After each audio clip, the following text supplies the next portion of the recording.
Welcome to the Alex Salmond Show and to yet another Brexit special. In a week of high drama at Westminster, the Prime Minister's plan went down to a devastating defeat, but still, she's hanging on in there for dear life. Today, our panel of MPs and commentators marvel about her instinct for political survival in circumstances which would have been the end of any previous Prime Minister. She's managed to stick around. She's certainly got stickability. Whether or not that, that adhesiveness will last, I don't know. She's certainly wearing it out, it seems to me. We asked the people with positive ideas, what now for Brexit and what now for the country? Today, we also question whether Brexit really is the ill wind that blows nobody any good. Or could a bad Brexit actually be good news for Scotland's ferries? But first to your tweets, your messages and your emails. And we hear from Callum Fairweather, who says, really loved this interview on the Alex Salmond Show tonight. Now, Callum is, of course, referring to the interview with Chris McElhenny. I managed to find this very useful and informative. Keep up the good work. David, still on the subject of Chris, says, what a measured and informative interview you gave on the Alex Salmond Show. A great introduction to the issues involved and what's at stake in your case. Maureen says, a disgrace that this should happen with the Ministry of Defence. They're not above employment law. And we should add, Maureen, we are still waiting for a response or even a statement from the Ministry of Defence to the questions we put them last week off the back of Councillor Chris McElhenny's interview. Ruby says, well done, Chris. I share your philosophical belief.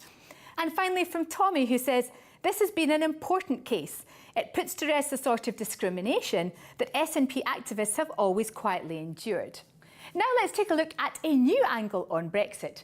A Scottish MP, albeit a passionate pro-European, has still seized on Brexit uncertainty to advocate a revived direct ferry link with the continent. Alex takes up the story.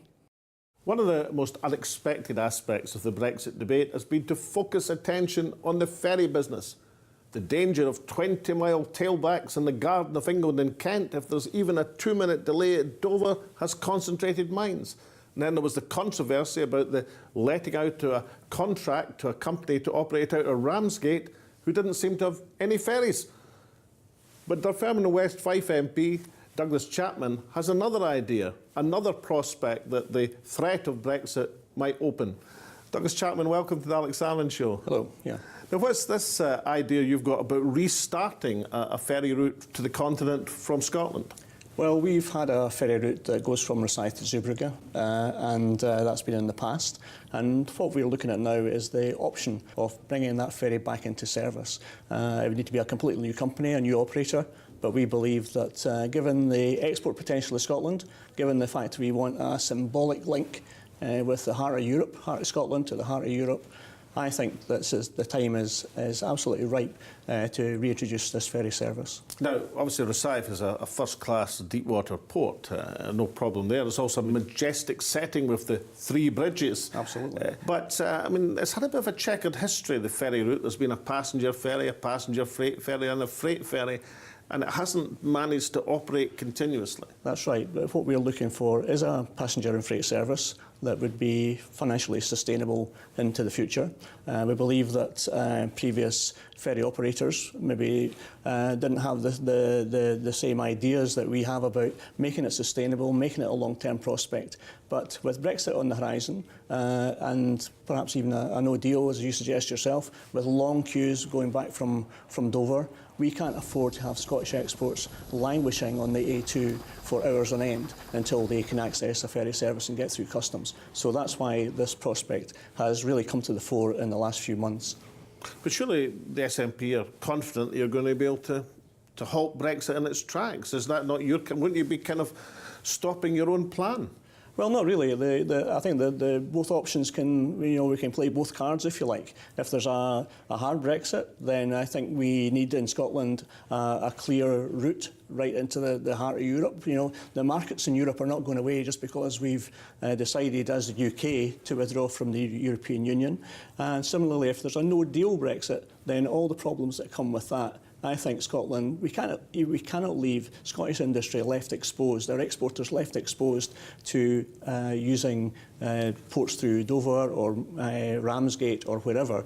We need our own ferry service from Rosyth. But if I was a manufacturer in Scotland at the present moment, I wouldn't have to go to Dover or Ramsgate with all the possible difficulties.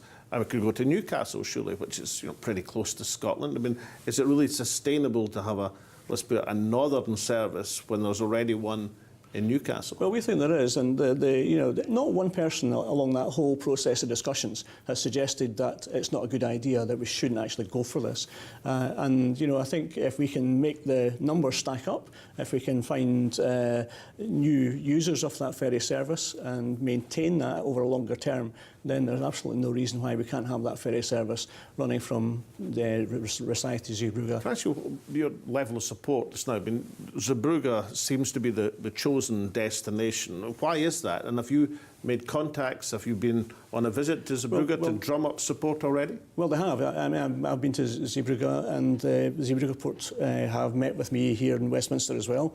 As have the Flanders government, as have the Scottish government. While the Scottish government are, everybody's saying the same, that we need a good, reliable operator to actually come in and run the service.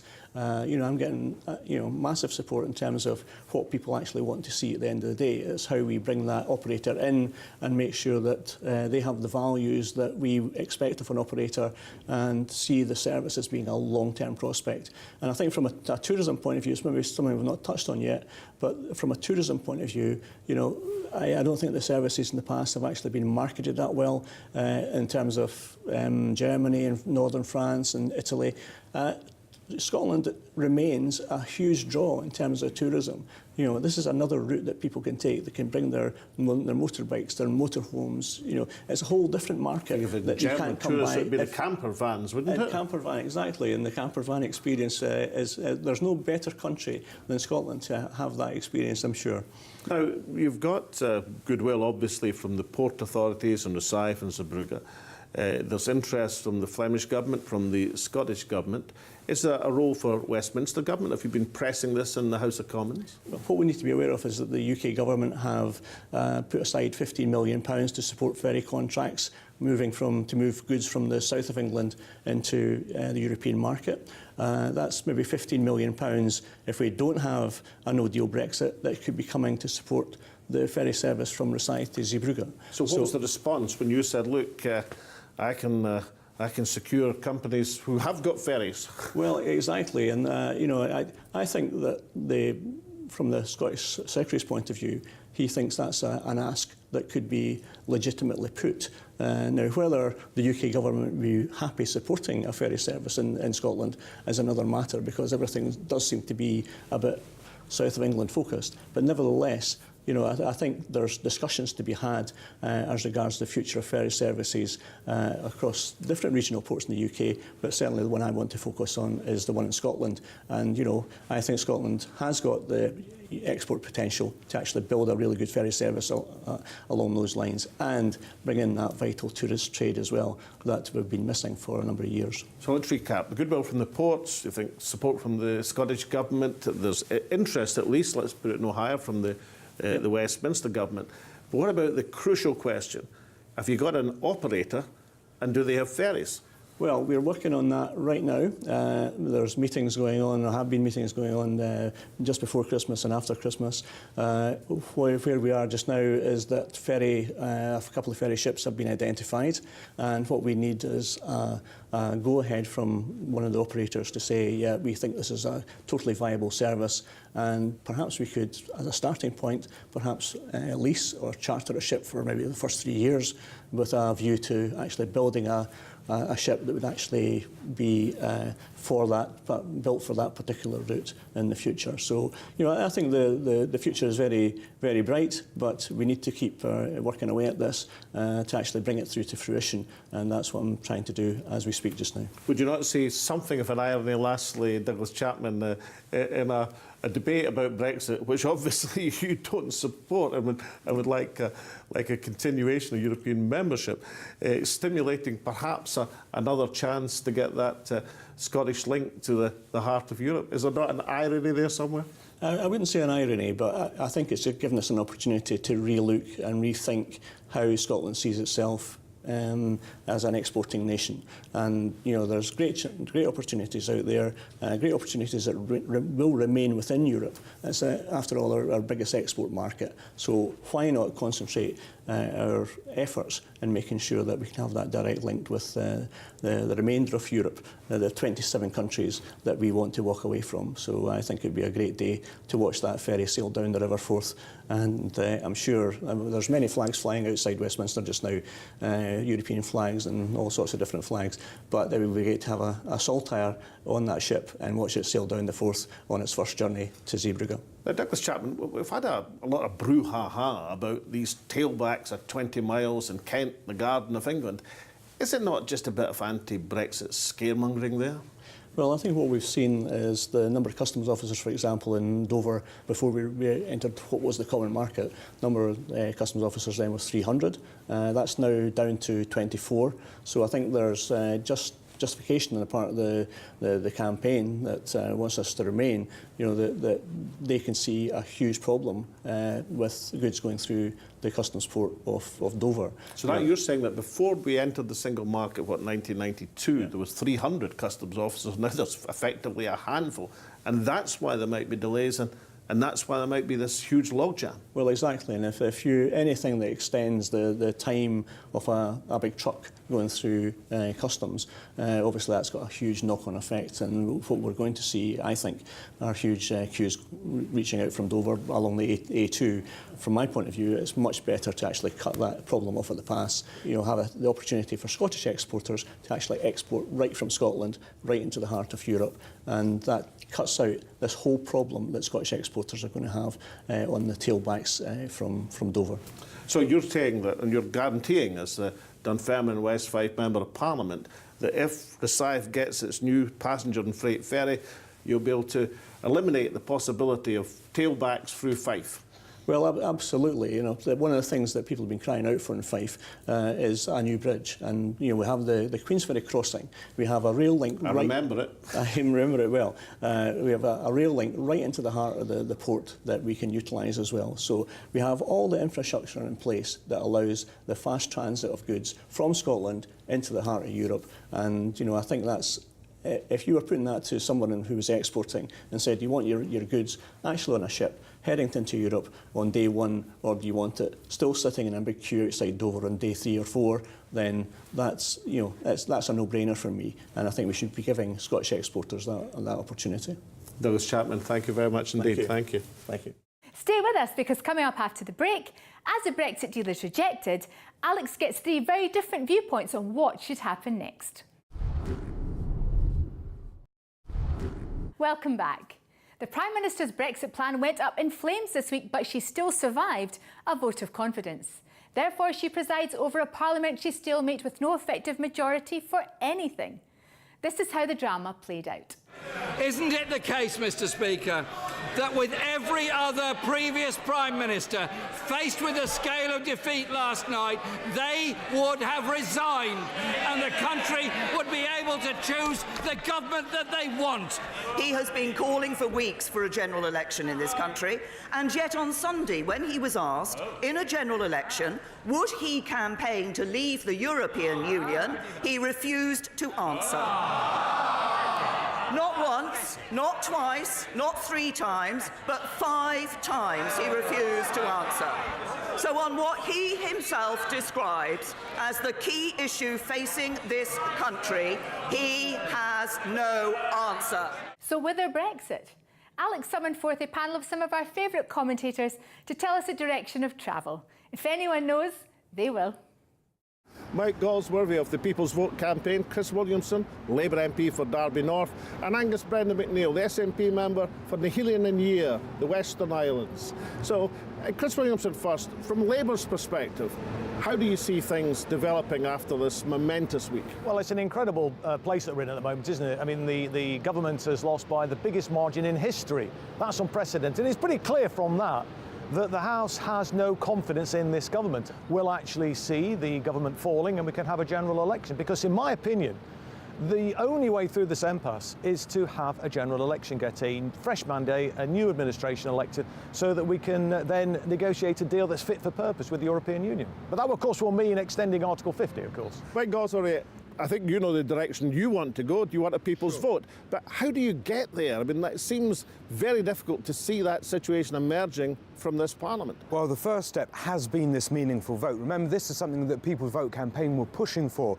We were trying to tell everyone, at least give Parliament the power to boot something into the long grass if they don't like it. And there was lots of Brexiteer opposition to that.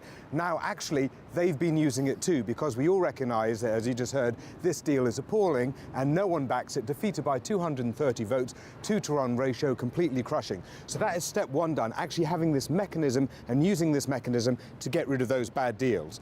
We're then reliant upon Labour, because Labour have a policy of going first for a general election. So that is what we're going to see today.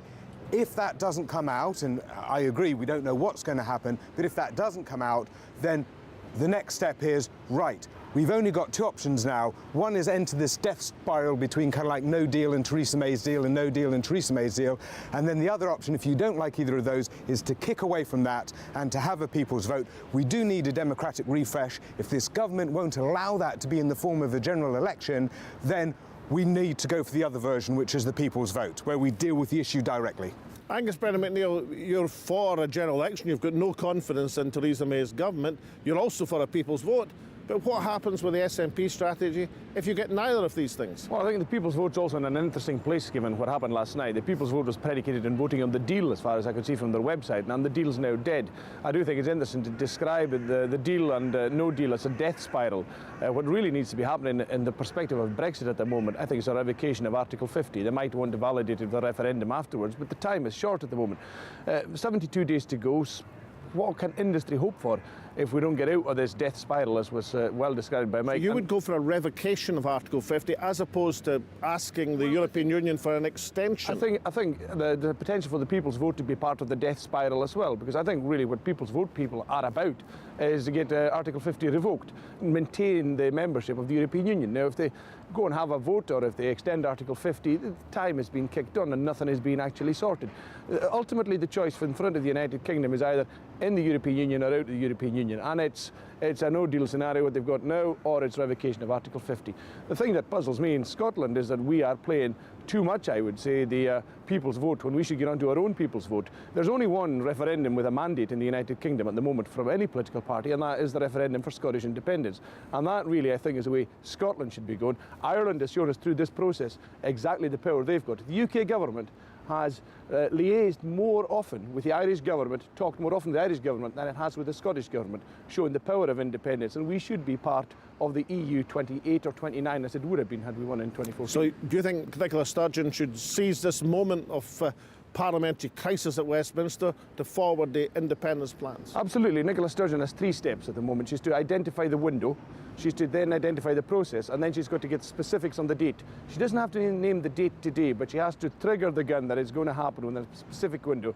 I'd advise summer, early autumn 2019, this year, for a referendum. In a month or two's time, she can name the date. She also needs to get the process sorted out by which she's going to ask that.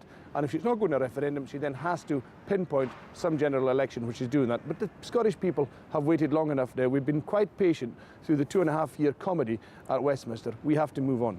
Chris Williamson, this question of an extension of this deadline, this looming deadline of March the 27th, can it be done by an extension merely, or do you have to have the option of revoking Article 50? I mean, even if Labour were to get themselves into power, you would need an extension in order to put forward your plans. I think the unilateral revocation, though, of Article 50 would be a democratic outrage, and I worry that, you know, if we were to... Not for Scotland, of course.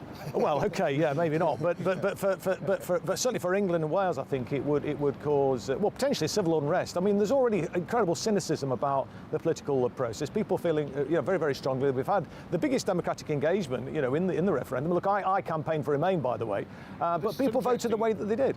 This is interesting. You're a Remainer who campaigned for Remain, but even given the circumstances of the total botch of Brexit, you still think it's not possible to maintain that position in view of the referendum result in 2016? I do, because I think it would, as I've said, be a democratic outrage, and there would be... I really worry there'd be civil unrest. But the key thing is redistribution of income and wealth. the economy could shrink from the 5th, 6th, to the 6th, 7th, 8th, 9th, 10th even, biggest economy in the world. But if we had a policy of redistribution, we could lift the living standards of the 99%.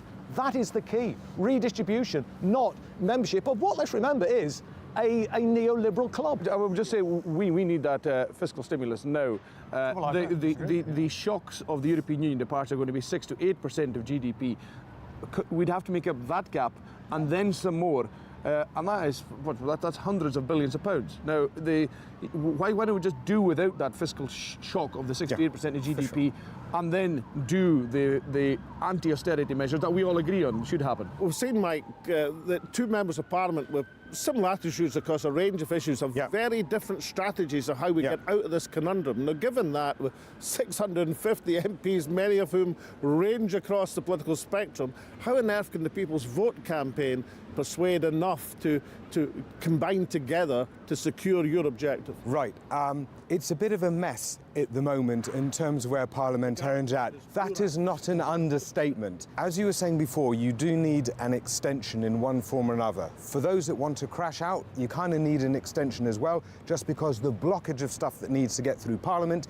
If you want a general election, you have certainly got to have an extension as well in order to make that happen. And if you want to address the issue directly through a People's Vote campaign, you also need an extension. That is something that at least we can agree on.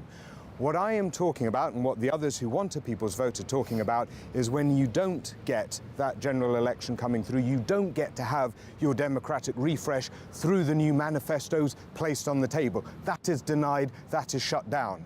And you have a government that is a broken government, hobbling on anyway, getting in the way of what you want to achieve, getting in the way of what you want to achieve. So how do you boot off their pet project that has caused so much trouble? And then if you were to have a People's Vote and the answer comes back, we still want to leave on one deal or another, this government then has to deal with it. We're back in the same place. But if you have a People's Vote with a Remain answer, then this government is clearly being called out by Parliament and then the people for wasting 2.5 years of time. Their pet project is booted, and you can come in with new manifestos saying, now that that's out of the way, this is how we address inequality, this is how we address redistribution and all the social issues that are being caught behind the blockage of Brexit. And the Tories will not be able to govern from that point because the DUP will have nothing to support them on.